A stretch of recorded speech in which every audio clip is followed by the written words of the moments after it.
Hello ဒါတော့ပါဆိုပြီးရနေပြန်မျိုးကြိုဆိုလိုက်ပါတယ်ဆိုဒီနေ့ဖတ်တော်ပြီးမှကျတော့ဒီ collective reading ဘက်ကိုသွားမှာပေါ့နော်ဖိုင်းနေပါတော့ရွေးစရာမလိုဘူးဒီတိုင်းလေးပဲဇူဖတ်ပြတာအောင်နားထောင်ရပြီပေါ့နော်ဒီ reading ကကျတော့ EH တွေ no contact တွေအဲ့ဒါလေးတွေတော့ကိုအဓိကဖတ်ထားပေးတာပေါ့နော်အဲ့တော့တစ်ဖက်လူရဲ့ hidden feeling တစ်ဖက်လူလက်ရှိသူကိုမထုတ်ပြတဲ့ hidden feeling ကိုဖတ်သွားပေးပါမယ်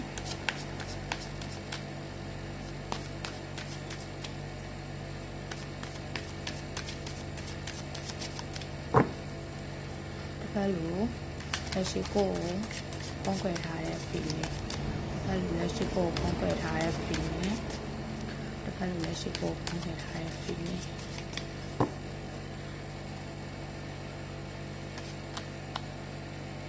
တပတ်လူကလက်ရှိကိုပုံခွဲထားတဲ့ feeling မှာဆိုရင်သူကကြတော့အဲ့လိုမျိုးသူ့ပုံစံကြတော့လေဒီ EH တွေ no contact တမားတွေကကြတော့လေသူ့ဘက်ကအရင်ကိုကြီးကနေထွက်သွားတာမျိုးဖြစ်နိုင်တယ်လို့မြင်တယ်ဒီလားအဲ့လိုမျိုးသူ့ဘက်ကအရင်ကိုကြီးကနေကိုဘလော့သွားတာမျိုးတွေကိုဘွားတွေကနေအရင်သူတို့ကထွက်သွားတာမျိုးတွေဒါမျိုးတွေဖြစ်နိုင်တဲ့အနေအထားမျိုးတွေ့တယ်နော်အဲ့လိုမျိုးပုံစံမျိုးတွေ့ရတယ်အဓိကတော့သူတို့တယောက်တည်းအေးဆေးနေချင်နေတာကြောက်လဲပါတယ်ပေါ့နော်အဲ့လိုမျိုးပုံစံမျိုးလေးမြင်ရတယ်နော်သူတို့ရဲ့ hidden feeling မှာပြီးတော့အဲ့လိုမျိုးကြည့်ရတဲ့လောက်ကလေမျိုးနည်းနည်းအထီးကျန်နေတဲ့ပုံစံမျိုးလည်းတွေ့ရတယ်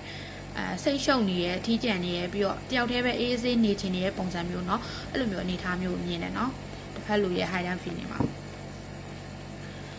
ထပ်ကြည့်မယ်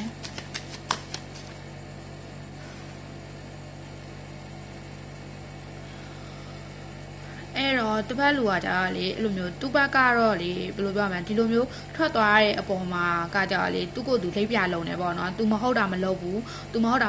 တိုင်းပဲအဲ့လိုမျိုးအစင်မပြေလို့စိတ်အစင်မပြေတာလည်းပါတယ်တယောက်တည်းအေးဆေးနေချင်တာလည်းပါတယ်အဲ့ဒါကြောင့်မို့သူကိုယ် block သွားမျိုးဒါမှမဟုတ်သူကိုယ်နဲ့အဆက်အသွယ်ဖြတ်ပြီးတော့နေရမျိုးပေါ့နော်ဒါမျိုးတွေဖြစ်နိုင်တယ်လက်ရှိ current feeling မှာသူရဲ့ hidden feeling မှာကြည်ရတဲ့လောက်ကတော့အဲ့လိုမျိုးသူကိုယ်သူလိပ်ပြလုံးနေသူမမှားဘူးပေါ့နော်ဖြစ်သွားတဲ့ပြဿနာကြီးဖြစ်သွားတဲ့ကိစ္စတွေမှာသူမမှားဘူးလို့သူဘက်ကခံယူထားတယ်ပေါ့နော်အဲ့လိုမျိုး feeling မျိုးတွေ့တယ်ပြီးတော့သူကိုယ်သူယုံကြည်ချက်ထားရဲဆိုတဲ့ပုံစံမျိုးပေါ့နော်အဲ့လိုသူကိုယ်သူယုံကြည်ချက်ရှိရဲဆိုတဲ့ပုံစံမျိုးတွေ့ရတယ်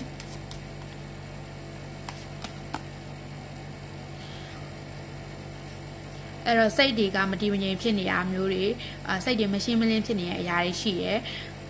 နော်သူ့စိတ်ထဲမှာအဲ့လိုမျိုးကိုယ်အထင်မြင်လွဲနေတာနားလည်မှုလွဲနေတာသူ့ဘက်ကမရှင်းတဲ့ကိစ္စတွေပေါ့နော်အဲ့လိုမျိုးပုံစံမျိုးလေးသူ့စိတ်ထဲမှာဖြစ်နေတဲ့အနေအထားမျိုးတွေ့တယ်သူကလေအဲ့လိုမျိုးကိုယ်ပေါ်အဲ့လိုမျိုးစိတ်ဆိုးနေတာမျိုးရှိရဲနောက်ပြီးတော့ကိုကသူ့ပေါ်ပြောခဲ့တဲ့စကားတွေပေါ့နော်ကိုသူ့ကိုအဲ့လိုမျိုးပြောခဲ့တဲ့အရာတွေနဲ့ပတ်သက်ပြီးသူ့အနေနဲ့ဝမ်းနည်းနေရမျိုးတွေစိတ်မကောင်းဖြစ်နေရမျိုးနာကျင်နေရမျိုးတွေခံစားရတယ်ကိုယ့်ရဲ့စကားလုံးတွေကသူ့အတွက်အယမ်းနာကျင်ခဲ့ရတယ်ဆိုတဲ့ပုံစံမျိုးเนาะအဲ့လိုမျိုးပုံစံမျိုးသူကခံစားနေရတယ်စိတ်ဆိုးနေရပေါ့เนาะကိုယ်စိတ်ဆိုးနေတဲ့ပုံစံမျိုးကိုပြောလိုက်တဲ့စကားတွေကသူ့အတွက်ဟိုနာကျင်စရာတွေများရဲဆိုတဲ့ပုံစံမျိုးတွေသူကခံစားနေရတယ်သူကလေကိုနဲ့အဲ့လိုမျိုးလေ family life တစ်ခုထိကိုတည်ဆောက်ခြင်းနဲ့စိတ်မျိုးရှိတယ်ကိုနဲ့အဲ့လိုမျိုးရေရှည်သွားဖို့တွေးထားတဲ့လူမျိုးဖြစ်မယ်လို့မြင်တယ်เนาะကိုနဲ့ရေရှည်ဆက်သွားဖို့တွေးထားခဲ့တဲ့ family life တီကိုနဲ့မိသားစုတစ်ခုတည်ဆောက်ခြင်းနဲ့ကိုနဲ့ကလေးတွေမွေးချင်တာမျိုးရှိရဒါမျိုးတွေပေါ့เนาะအဲ့လိုမျိုး family life တစ်ခုထိသွားခြင်းတဲ့လူမျိုးဖြစ်မယ်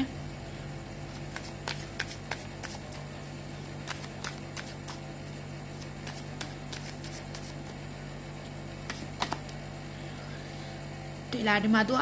ကိုယ်တိုင်ကထွက်ပြေးနေတာပေါ့နော်ထွက်ပြေးနေတာအဲ့လိုမျိုးဟိုကိုယ်စီကနေပြီးတော့ထွက်ပြေးနေရဲကိုယ်စီကအရင်ထွက်သွားတာမျိုးလေးပေါ့နော်အဲ့လိုမျိုးပုံစံမျိုးကိုယ်နဲ့အဝေးကိုထွက်ပြေးနေတဲ့ပုံစံမျိုးပေါ့နော်ဒါမျိုးလေးဖြစ်နေတာခုနကဒီပထမဆုံးကတ်မှာလည်းပြထားတယ်သူကအဝေးကိုထွက်သွားရဲပေါ့နော်ပြီးတော့အဲ့လိုမျိုးအခုချိန်မှာသူတယောက်တည်းပဲနေချင်နေတာကိုကသူ့ကိုလိုက်လီကိုကသူ့ကို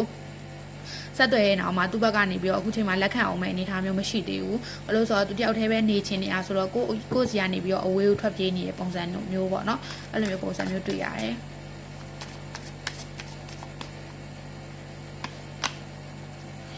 ဒါပေမဲ့သူ့ရဲ့ခံစားချက်ထဲမှာကိုယ်တတိယနေရာမျိုးတွေလွမ်းနေရမျိုးတွေပြီးတော့အဲ့လိုမျိုးကိုယ်ပေါ်လေးနဲ့တဲ့သူ့ရဲ့ခံစားချက်ထဲမှာပေါ့နော်ကိုယ်တတိယနေရလေးနဲ့တဲ့ခံစားချက်တွေရှိနေသေးရဲ့เนาะသူ့ဘက်က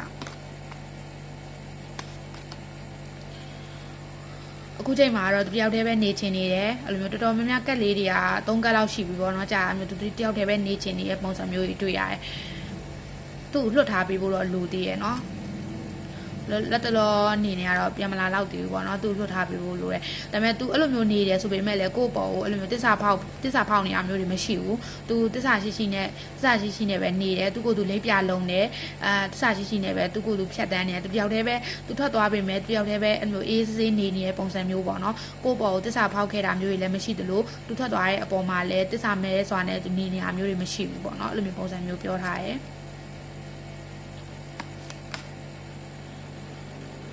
အဲ့တော့သူ့ရဲ့ live ကိုသူကပို့ပြီးတော့ကောင်းအောင်သူဖြတ်တန်းနေရမျိုးရှိတယ်နောက်ပြီးတော့ပို့ပြီးတော့ပျော်ရွှင်အောင်ပေါ့နော်ပျော်ရွှင်အောင်သူ့ရဲ့ live ကိုသူ့ဟာနဲ့သူအဲ့လိုပြန်ပြီးတော့ control ပြန်လုပ်နေတဲ့ပုံစံမျိုးပေါ့နော်ပို့ပြီးတော့ပျော်ရွှင်တဲ့ live တစ်ခုအဖြစ်သူ့ကိုသူဖန်တီးပြီးတော့နေရဆိုတာမျိုးပြောချင်နေတယ်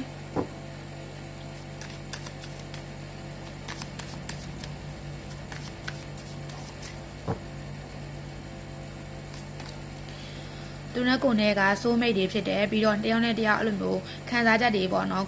attraction ရှိရယ်ခံစားချက်ချင်းချိတ်ဆက်မှုရှိရယ်သူလွမ်းနေကိုလည်းလွမ်းနေမယ်သူတတိယနေကိုလည်းတတိယနေမယ်အဲ့လိုမျိုးခံစားချက်မျိုးတွေ attraction ရှိရယ်နောက်ပြီးတော့လေးနဲ့တဲ့ခံစားချက်အချစ်တွေရှိရယ်ဆိုတဲ့ပုံစံမျိုးအခုချိန်ကြီးလည်းနှစ်ယောက်ရဲ့ခံစားချက်တွေနှစ်ယောက်ရဲ့စိတ်ချင်းကအဲ့လိုမျိုး connection မိနေသေးတဲ့ပုံစံမျိုးရှိရယ်နော်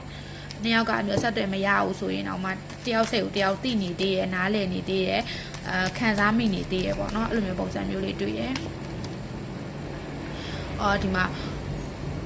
သူကတော့လေဒီရှေ့ဆောင်မှာသူကပျော်ပျော်ပဲနေချင်နေရယ်ပြီးတော့ပိုကောင်းတဲ့လူတယောက်ဖြစ်သူရက်တီချင်တယ်ဆိုတဲ့ပုံစံမျိုးပဲပေါ့နော်အဲ့လိုမျိုးပုံစံမျိုးအဓိကတော့သူ့ကိုခဏလောက် space ပေးဖို့လိုတယ်သူကလည်းသူအချိန်ခဏလောက်ယူဖို့အတွက် space လေးတစ်ချက်လောက်ပေးဖို့လိုတယ်ပေါ့နော်ပေးပြီးရင်တော့သူနဲ့ကိုယ်နဲ့က soul mate ဆိုတော့ပြန်လာကောင်းလာနိုင်တယ်ပြန်ဆက်သွယ်ကောင်းဆက်သွယ်နိုင်တယ်ဒါပေမဲ့သူ့အတွက်အချိန်တစ်ခုတော့လိုနေရယ်နော်ဒီမှာဟုတ်တယ်အချိန်တစ်ခုလိုနေတာအဓိက healing လုပ်တာပေါ့နော်သူကိုယ်သူပြန်ပြီးတော့နားလည်အောင်ပြန်သုံးသပ်နေတာသူကိုယ်သူ healing လုပ်နေတာကိုကသူ့ပေါ်ပြောခဲ့တဲ့စကားအမှားတွေရှိရလို့ပြောရယ်เนาะအဲ့ဒီစကားလုံးတွေအကြောင်းသူနာကျင်ခဲ့ရတယ်အဲ့ဒီအရာတွေနဲ့ပတ်သက်ပြီးတော့သူ့ဘက်ကနေပြီးတော့သူ့စိတ်ကိုသူပြန်ပြီးတော့ healing လုပ်နေတဲ့ပုံစံမျိုးတွေရှိတယ်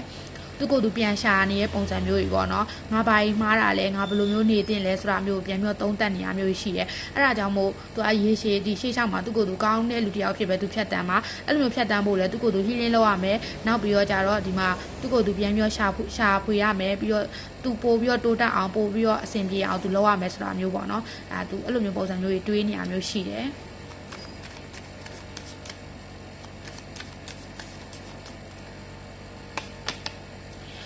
ဒီမှာခုနကပ်ပဲပေါ့နော်သူအရန်စိတ်ဆိုးကိုပေါ့အရန်စိတ်ဆိုးနေရဲ့ကိုစကလုံးတွေကြောင့်သူနာကျင်နေရတဲ့အရာတွေရှိရယ်နော်ဒီမှာ healing အဲ့တော့သူကိုယ်သူ healing လုပ်နေရယ်ပေါ့နော်သူကိုယ်သူ healing လုပ်နေရယ်သူစိတ်တွေပြန်ပြီးအဆင်ပြေအောင်သူကိုယ်သူကုစားနေရယ်ပုံစံမျိုးအဲ့လိုမျိုးပုံစံမျိုးတွေ့ရရယ်နော်အဲ့တော့တစ်ဖက်လူကိုဘာပြောချင်နေလဲဆိုတာကိုတစ်ချက်ကြည့်မယ်နော်သူရဲ့ hidden feeling မှာကတော့အဲ့လိုမျိုးအဓိကတော့သူအချိန်လိုအပ်တာပဲပေါ့နော်အဲ့ဒါတော့ပဲကျွန်တော်တော့ထွေထူးမရှိဘူးသူစိတ်ဆိုးနေတယ်သူအချိန်လိုအပ်တယ်အချိန်တကူယူပြီးတော့ကိုယ့်စီကိုပြန်ဆက်သွယ်လာလိမ့်မယ်အဲ့လိုမျိုးပုံစံမျိုးတွေ့ရတယ်တစ်ဖက်လူကကိုယ်ဘာပြောချင်နေလဲအဲ့တော့ကိုနဲ့အဲ့လိုမျိုးတငယ်ချင်းဆက်ဆံရေးထောက်ပို့ပြီးတော့ပို့ချင်တယ်ပေါ့နော်အဲ့လိုမျိုးသူနဲ့ကိုနဲ့အခုချိန်မှာအဆင်မပြေတာတွေအတွက်လည်းပြန်ပြီးတော့အဆင်ပြေချင်တယ်ပေါ့နော်အဲ့လိုမျိုးပြောချင်နေရယ်အဲ့တော့သူအလုပ်တွေဖိလုပ်နေရမျိုးတွေသူ့ကိုယ်သူမအားအောင်နေတာမျိုးတွေဒါမျိုးတွေသူ့ဘက်ကလုပ်နေတဲ့ပုံစံမျိုးရှိတယ်သူကိုယ်တတိယနေရယ်လွမ်းနေရယ်เนาะအဲ့လိုမျိုးပုံစံမျိုးကိုယ်စိတ်ထဲမှာတတိယနေတဲ့ပုံစံမျိုးတွေရှိရယ်เนาะသူကိုယ်ပြောချင်နေတာပေါ့เนาะ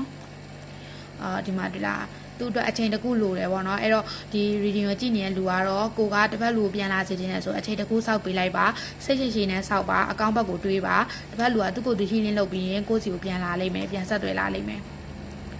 သူ့ဘက်ကလည်းကိုယ်မမေ့သေးဘူးကိုယ်တတိယနေတော့မယ်နော်အဲ့တော့ဆုံးဖြတ်ကြည့်ပြီးရတော့ကျေးဇူးတင်ပါတယ်နောက်ထပ် reading ကြရင်ထပ်ပြီးတော့ဆုံပါမယ်နော် bye bye